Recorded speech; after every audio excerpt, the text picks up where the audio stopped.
Shalom, Bapak Ibu Saudara. Kita lanjutkan terus studi kita, kristalisasi. Masih di kitab Yeremia. Ini sudah tema keempat. Kita coba ambil ini dari Yeremia pasal 7. Tentang LAI memberi judul khotbah Yeremia mengenai bait suci.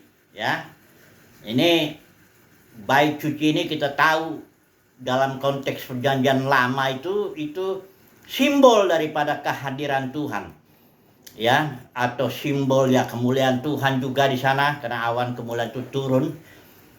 Dan orang Israel kehidupannya itu tergantung dari bait sucinya itu, kehidupan apapun ya, karena apabila bait suci diabaikan oleh bangsa Israel, maka ya kehidupan yang lainnya, ekonomi, sosial, dan yang lain-lainnya, politik bahkan bisa diserang oleh bangsa-bangsa lain ya.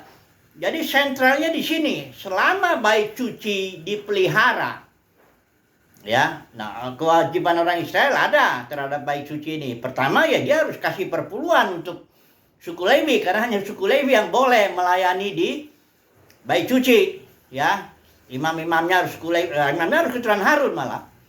Jadi kalau Israel kasih ya persembahan perpuluhan, nanti ada lagi buah sulung, ada lagi persembahan-persembahan lain itu. Pendeknya selama bait suci ini dipelihara, maka kehidupan Israel dijamin. Ya, karena itu berarti dia mengutamakan pekerjaan Tuhan dalam konteks perjanjian lama. Dan bait suci dalam konteks perjanjian lama itu jelas gedung, ya. Ya, pertama kemah Musa ya, tapi setelah itu Salomo bangun kan. Ada juga kemah Daud sebelum bait suci Salomo itu yang paling megah itu ya. Jadi bait suci dalam konteks perjanjian lama itu jelas bangunan fisik ya. Ini saya tekankan ini supaya nanti dalam kita menerapkan khotbah Yeremia ini kepada konteks kita saat ini, supaya kita tahu, karena bait suci sekarang ini dalam konteks zaman ini kita dalam perjanjian baru enggak lagi bait suci bangunan. Ada yang bilang kan itu gedung denominasi itu rumah Tuhan atau rumah Bapa atau ini ada, saya mau kasih dulu beberapa ayat nanti menjelaskan itu. Tapi kita lihat dulu lah khotbah Yeremia ini. Apa yang dikhotbahkan Yeremia mengenai bait suci ini ya? Pasal 7 ayat 1. Firman yang datang kepada Yeremia daripada Tuhan bunyinya, berdirilah di pintu gerbang rumah Tuhan. Nah, di sini bait suci dibilangkan rumah Tuhan ya. Suruhkanlah di sana firman ini dan katakanlah, dengarlah firman Tuhan, hai sekalian orang Yehuda yang masuk melalui semua pintu gerbang ini untuk sujud menyembah kepada Tuhan. Nah, jadi yang datang firman Tuhan, suara kenabian Yeremia ini datangnya bukan kepada orang-orang yang sedang di ladang kerja atau apa, tapi yang justru yang datang ke bait suci untuk sujud menyembah Tuhan. Kadang-kadang kita pikirkan apa salahnya?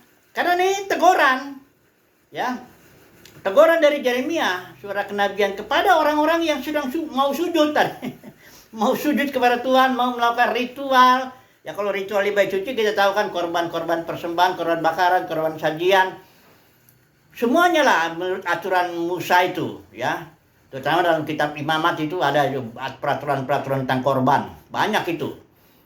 Nah, mereka sedang melakukan aktivitas agamawi, katakan saya bilang begitu ya. Tapi disinilah firman Tuhan itu datang. Ayat 3. Saya potong-potong ya bacanya ya supaya tidak terlalu panjang ini. Ayat 3, perbaikilah tingkah langkahmu dan perbuatanmu, maka aku mau diam bersama-sama dengan kamu di tempat ini. Ya. Jadi nggak ada salahnya datang ke bait suci sujud menyembah, karena memang itu ritual peraturan yang diatur oleh Taurat itu. Cuma yang Tuhan lihat nggak itunya. Nah, ini yang selalu saya ulang-ulang ini. Kadang-kadang manusia melihat hal yang lahiriah ya, yang luarnya aja. Oh, yang penting kita datang kebaktian, kita begini muji Tuhan, angkat tangan atau musiknya bagus apa semua. Iya, itu yang dilihat manusia. Tapi yang dilihat Tuhan, perbaikilah apa? Tingkah langkahmu dan perbuatanmu. Jadi kalau kamu hanya ritual aja hari Minggu, misalnya kan sekarang ini lagi hari Minggu ini, kebaktian, angkat tangan, apa semuanya, itu ya nggak salah kalau emang itu digerakkan Tuhan ke sana. Tapi bukan itu yang Tuhan lihat, terutama yang dilihat itu apa? Tingkah langkahmu dan perbuatanmu. Bahkan lebih dalam lagi dilihat hatinya. Karena ritual sunat yang saya bahas kemarin itu, ritual sunat. Sunat itu orang Israel wajib kan, karena itu tanda perjanjian sebenarnya zaman Abraham itu. Jadi ritualnya nggak salah kalau bagi orang Israel harus sunat. Tapi yang Tuhan minta justru sunat hati, kulit katan hatimu itu yang harus dibuang. Kalau kita dalam konteks perjanjian baru, itu sunat Kristus, yaitu penanggalan akan tubuh yang berdosa. Jadi sekali lagi ya, fokusnya kalau manusia memang fokusnya lahiriah. Hal-hal luaran. Coba aja lah kalau orang manusia sudah menilai manusia lainnya. Pasti yang dilihatnya ya penampilannya, barangkali sekolahnya, ya tentu hartanya. Pokoknya yang di luar manusia itu yang dilihat, pakaiannya.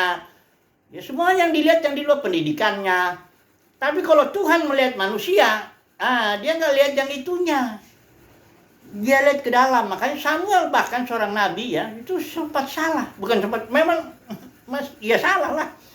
Ketika Tuhan mau pilih seseorang yang mau dijadikan raja, ganti Saul konteksnya itu. Isai punya anak 8 apa 7 itu, Daud yang paling kecil kan. Nah, datanglah 3 orang duluan itu. Siapa itu yang akhirnya menjadi panglimanya tentaranya Saul. Gagah ya gitu apa. Penampilannya bagus apa semua. Samuel bilang, inilah dia. Orang yang dipilih Tuhan katanya. Tuhan bilang jangan lihat parasnya atau penampilan lahirianya. Karena Tuhan tidak lihat itu. Dia lihat hatinya. Datang deh Daud ini. Penampilannya orang masih kecil ya. Dia paling kecil kan. Dia suruh jaga domba. Itu bahkan Isai nggak nyuruh Daud lewat depan Samuel, enggak, karena dianggap Isai pun menganggap lu tuh enggak bakal masuk hitungan. Tapi Tuhan bilang inilah dia, urapi dia, ya. Dan Daud itu sekalipun dia punya kelemahan, tapi dia itu orang yang hatinya berkenan kepada Tuhan. Mengapa? Karena Daud ini dia cinta Tuhan, suka dia sama Tuhan, dia bikin mazmurnya, dia buka memuji Tuhan, hati. Nah inilah persoalannya. Yang Tuhan lihat itu hati. Katanya perbaiki tingkah langkahmu dan perbuatanmu. Baru kemudian di sini ayat 4 surah kenabian yang berikutnya. Janganlah percaya kepada perkataan dusta.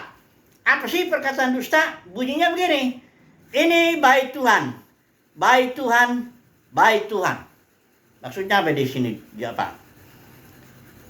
Orang Israel ini mengandalkan baik Tuhan. Inilah baik Tuhan. Di sinilah Tuhan hadir. Kita datang ke sini. Yang penting kita kerjakan ritualnya, aturannya, dan sebagainya.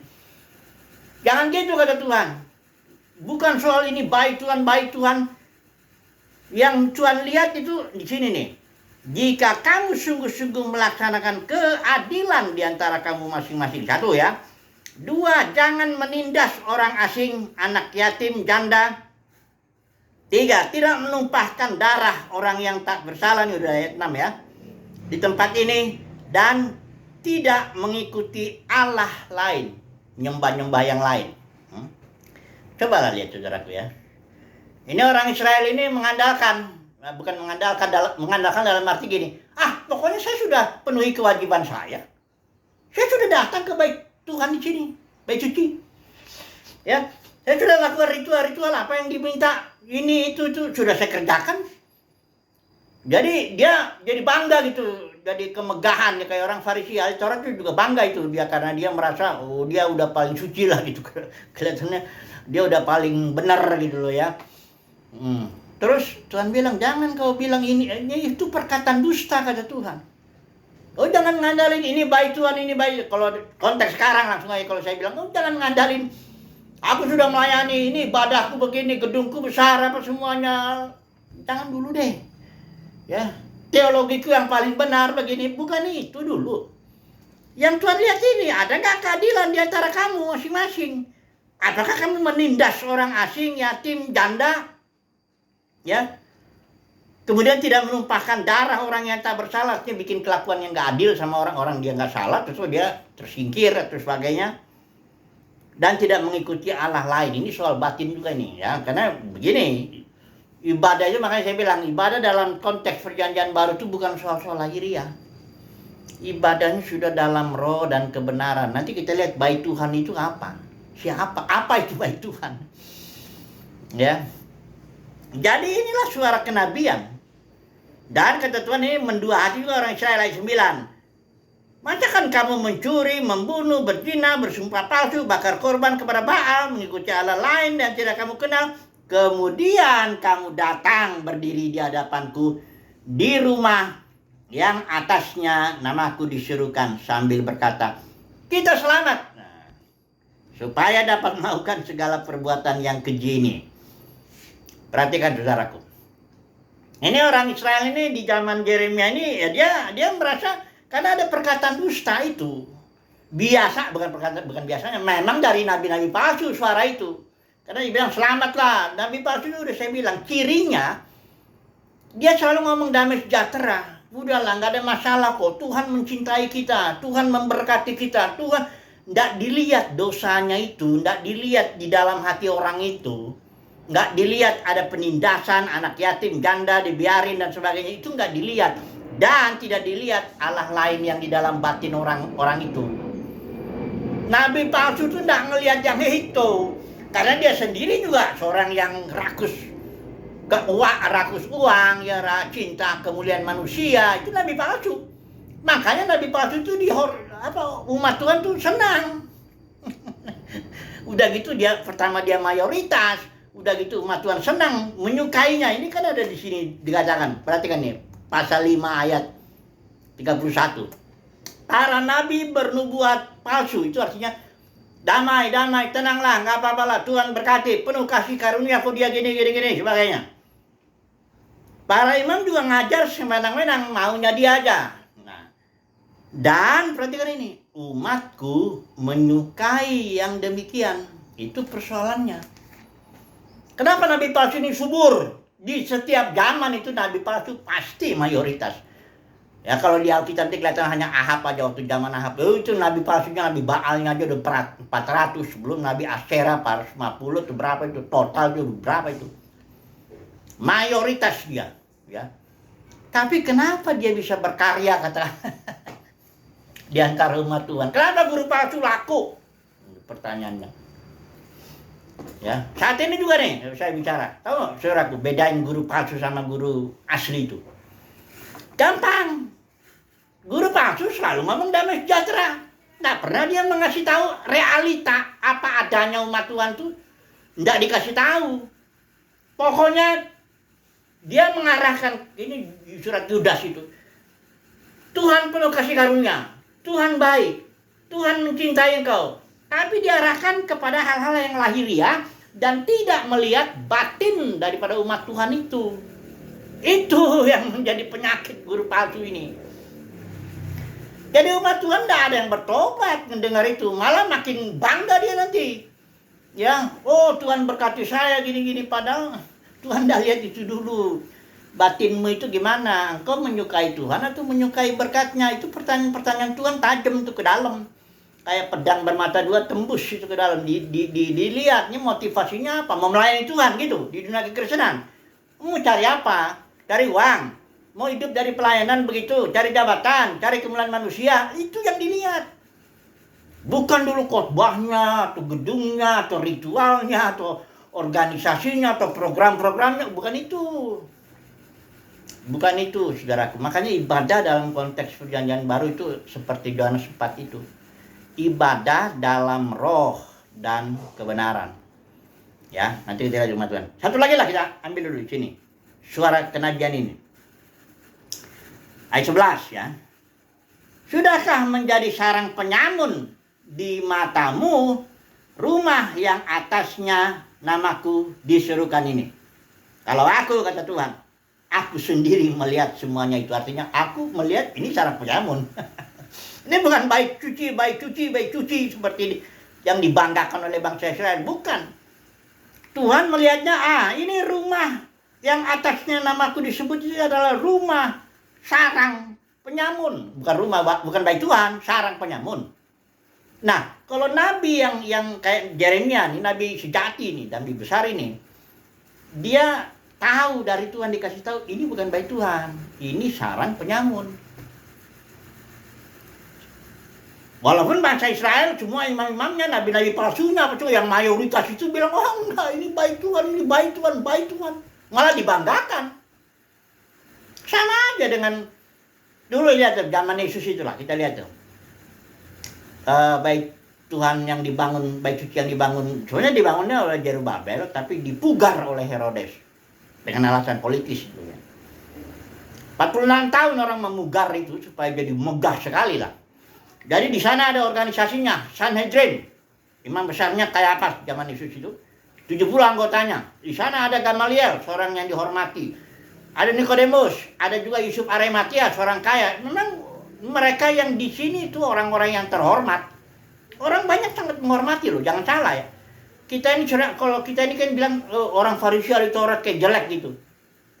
Ngomongnya kayak negatif banget gitu. Jangan dulu. Kalau lihat konteksnya dalam zaman Yesus itu, mereka sangat dihormati. Orang punya jabatan, punya sekolah kerabian kayak Gamaliel, anak muridnya tuh si Saulus itu. Punya baik, gedungnya bagus, ya. Punya kekuasaan, bahkan bukan hanya kekuasaan agamanya, kekuasaan sosial, politik bisa juga menghukum itu. Hanya nggak boleh hukum mati. Itu makanya waktu Sanhedrin putuskan Yesus hukum mati, dia mesti bawa ke Pilatus supaya Pilatus yang memutuskan, ya.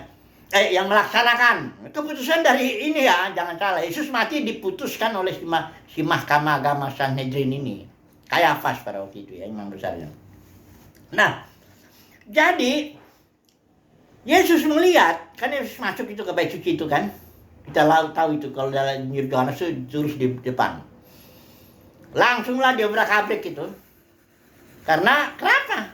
Meja penukar uang tak balikan itu Yesus bikin cambuk ya. Mengusir-ngusir itu orang yang jual-jualan binatang-binatang di situ. Kenapa Yesus gitu marah? Sementara ahli Taurat, orang Farisi, Sanhedrin orang banyak. Wah, melihat ini baik tuh, ya bagus lah. Sedang ritual kok, sedang motong-motong ini, sedang ada. Yesus bilang ini sarang penyamun. Jangan kau bikin rumah Bapakku. Konteksnya perjanjian lama itu selalu ya. Rumah Bapa itu ya itu. Rumah Tuhan itu ya gedung. Ya. Bait Tuhan itu ya gedung.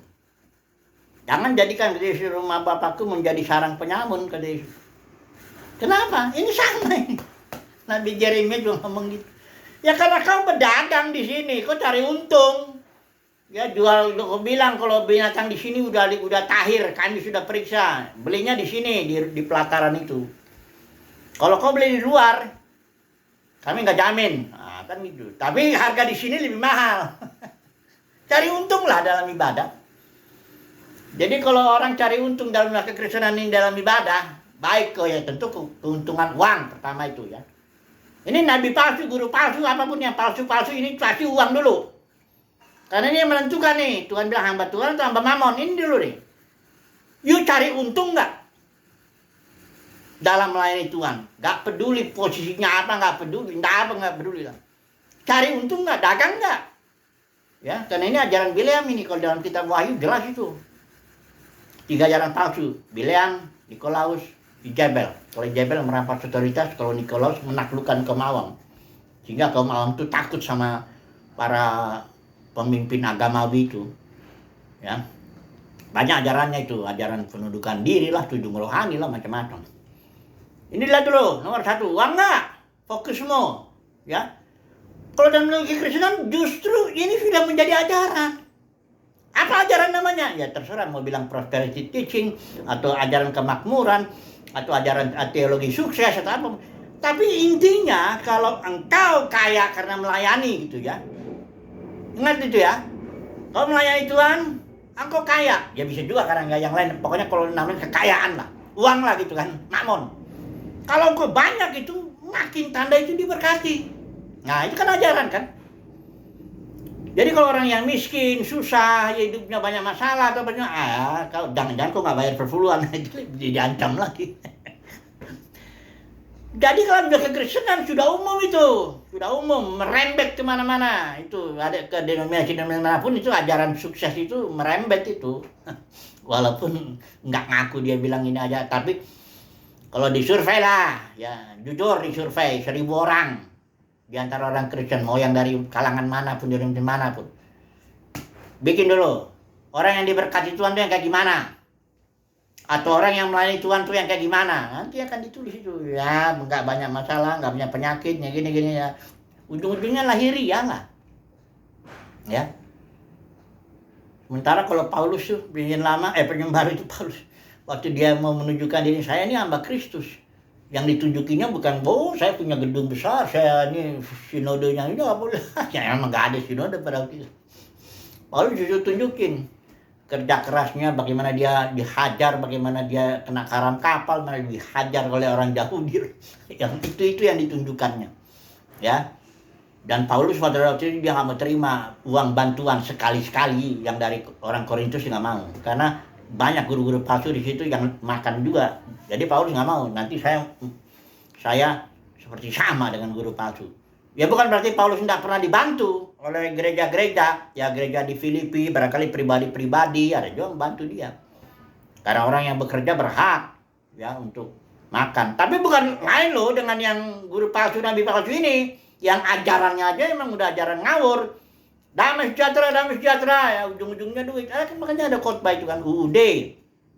Ujung-ujungnya duit. Kok menabur lah, saya makin bingung lihat ini ajaran menabur ini. Naburlah di rumah Tuhan. Nah sekarang coba saya masuk dulu. Cepat, jangan nanti kelamaan kita di sini. Rumah Tuhan itu dalam konteks perjanjian baru itu sebenarnya apa? Bait Tuhan, bait suci.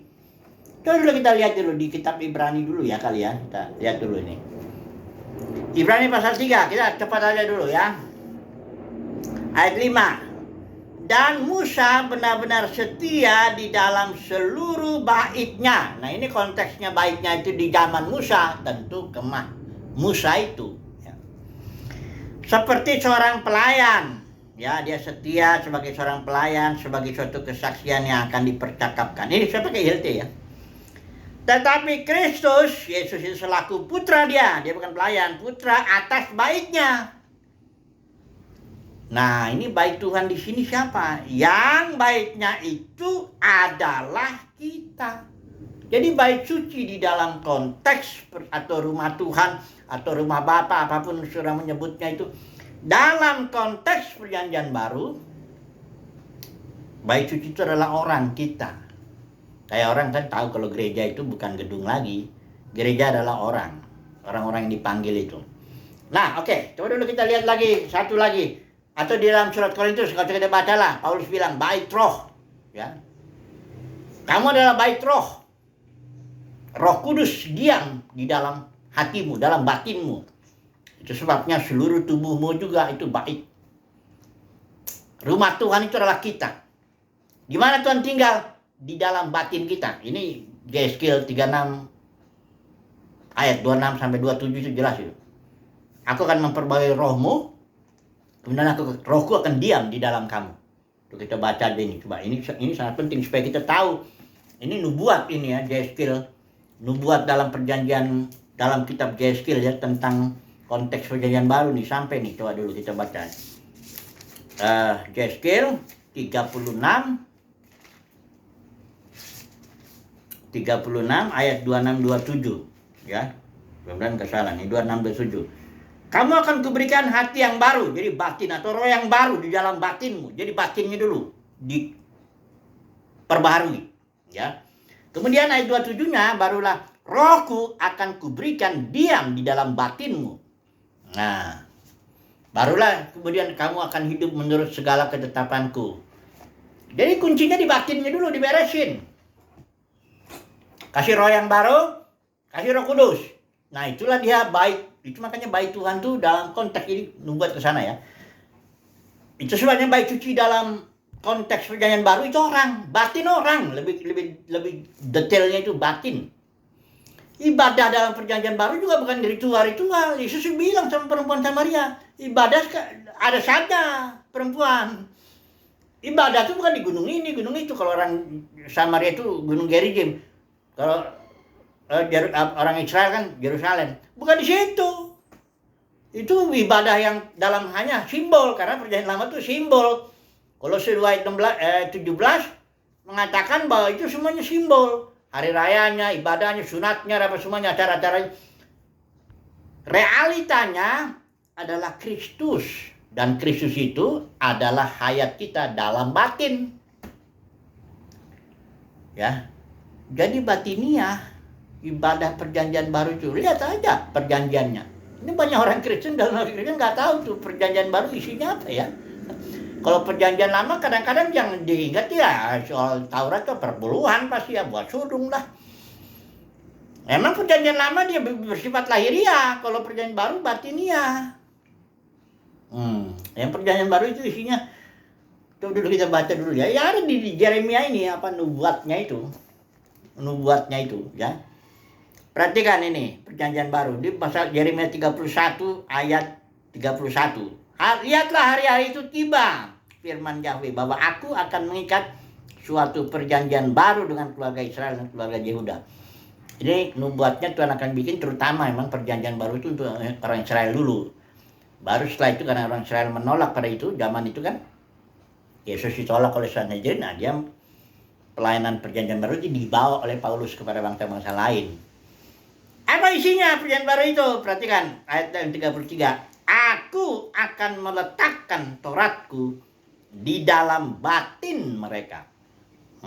Dan aku akan menuliskannya di dalam hati mereka. Itu lihat. Apa tujuannya? Ya, supaya mereka aku menjadi Elohim mereka akan menjadi umatku. Jadi perjanjian baru itu batiniah, Bapak Ibu Saudara. Tidak ada lagi yang kelihatan ritual-ritual ibadah. Perjanjian baru itu adalah ibadah dalam roh dan kebenaran, artinya ibadah yang memang utamakan roh kita ini, batin kita ini, gimana kita hidup di hadapan Tuhan. Fellowship, koinonia itu ibadah tuh, ya. Bukan pertemuan-pertemuan jasmani. Jangan kutip Ibrani 10:25 itu. Jangan katanya juga, jangan meninggalkan pertemuan ibadahmu. Apa sih artinya pertemuan ibadah? Itu istilahnya episinagoge, istilah Yunaninya. Pertemuan, perkumpulan. Sinagoge, perkumpulan. Kalau epi itu berarti perkumpulan dalam dimensi rohani, dimensi surgawi, dimensi lebih tinggi. Jadi artinya jangan kau tinggalkan kondisi rohmu itu, batinmu itu, supaya tetap dalam fellowship dengan Tuhan. Dan otomatis fellowship juga dengan orang-orang tubuh Kristus yang juga hidup dalam dimensi rohani itu. Barulah kata Paulus di dalam surat Korintus, sekalipun aku nggak datang ke situ, aku ada bersama kamu dalam dimensi surgawi itu. Jadi ibadah itu jangan tinggalkan batinmu itu. Biarlah kita tetap cinta Tuhan, biarlah kita tetap fellowship dengan Tuhan. Biarlah kita tetap menyembah Tuhan dalam roh, batin kita ini. Jangan ada ilah lain, entah itu mamon, entah itu apa, kalau ada harta, kekayaan, 3 tak orang bilang itu. Jangan ada itu. Ya. Itu baru ibadah. Karena gini, Tuhan lihat itu. Bayi cucinya, siapa bayi cuci? Ini. Itu ditunjukin, ini bayi cuci nih. Batinku itu tempat roh Tuhan bekerja. Christ in you. Memang kemuliaannya dalam batin, nggak kelihatan orang. Kalau ibadah perjanjian lama kan kelihatan itu. Orang sedang di bayi cuci, sedang potong-potong ini, sedang macam-macam bekerja, apa semua. Kelihatan dengan mata jasmani. Tapi dalam konteks perjanjian baru, nggak bisa dilihat itu. Nggak bisa. Orang bahkan banyak yang ketipu. Nah ini karena dami palsunya dalam Kristen juga banyak yang mengarahkan manusia atau orang Kristen kepada yang lahiriah. Itu banyak sekali ajaran-ajaran. Ada yang bilang ini gedung denominasi ini rumah Tuhan. Utamakan dulu ini katanya. Maksudnya rumah Tuhan supaya kalau ngasih uang ke sini. Dasar penipu. Itu hatinya busuk, tapi bukan berarti dia ngerti itu. Ingat saudaraku. Ini nanti kita lihat dalam perjanjian lama itu. Banyak orang Israel bingung, kenapa kami udah begini, engkau masih mengajar kami. Kami sudah berbuat ini kok, dia udah merasa suci. Ya. Hanya emang suara kenabian itu yang bisa melihat ke dalam batin, itu yang nanti akan membongkar. Ya. Apa adanya seseorang itu yang batinnya, Bapak Saudara. Mari sebentar kita mau ambil kesimpulan nih. Tentang bait suci. Bait suci ini saya mau bilang lagi tentang rumah Bapakku, tapi kayaknya waktunya sudah ini. Di Yohanes 14 itu rumah Bapakku itu bukan tempat geografis. Tuhan Yesus sediakan nanti rumah di sana, kita akan ke sana. Itu enggak. Karena surat Yohanes itu konteksnya bicara koinonia. Aku dan Bapa satu, kata Yesus. Jalan menuju Bapa itu kan orang pikir jalan jasmani atau apa gitu, ritual-ritual itu bukan. Jalannya adalah Kristus. Destinasinya, tujuannya juga adalah pribadi. Jadi Yesus itu sedang bicara di pasal ini soal koinonia, pribadi. Kan itu siapa si Thomas itu yang nanya, kami nggak tahu jalan ke situ, siapa itu ya? Oh, kata Thomas, Tuhan kami tidak tahu kemana engkau pergi. Ya, itu Thomas berpikir kan jalan. Yesus bilang, akulah jalan. I am the way, the truth, and the life. Jadi surat Yohanes itu intinya koinonia lah. Pribadi dengan pribadi. Dan Bapa dan aku katanya aku akan datang kepada mereka. Dikatakan di sini tetapi supaya yang ayat. Kami akan ayat 23. Kami akan datang kepadanya dan diam bersama-sama dengan dia. Kami itu artinya Tuhan Yesus dan Bapa akan datang kepada kita. Jadi inilah dia rumah Bapa itu. Batin kita ini loh. Jadi simpulannya apa ya? Jangan ngandelin ritual-ritual dah. Jangan ngandelin gedung-gedung dengan organisasinya. Itu memang denominasi kok, bukan gereja. Gereja itu orang. Batinnya terutama. Itu bait Tuhan. Inilah bait Roh Kudus. Inilah rumah Bapa di dalam batin ini. Kalau yang di luar-luar itu konteks perjanjian lama itu ya memang gedung. Ingat itu konteksnya. Jadi bagaimana? Jangan andalkan ritual-ritual itu. Gedungmu yang besar atau apanya apa megah atau organisasinya atau apanya denominasimu itu jangan itu. Termasuk mereka-mereka juga nggak boleh jandalin itu. Para pemimpinnya juga nggak ada itu. Karena bait Tuhan itu apa? Ini.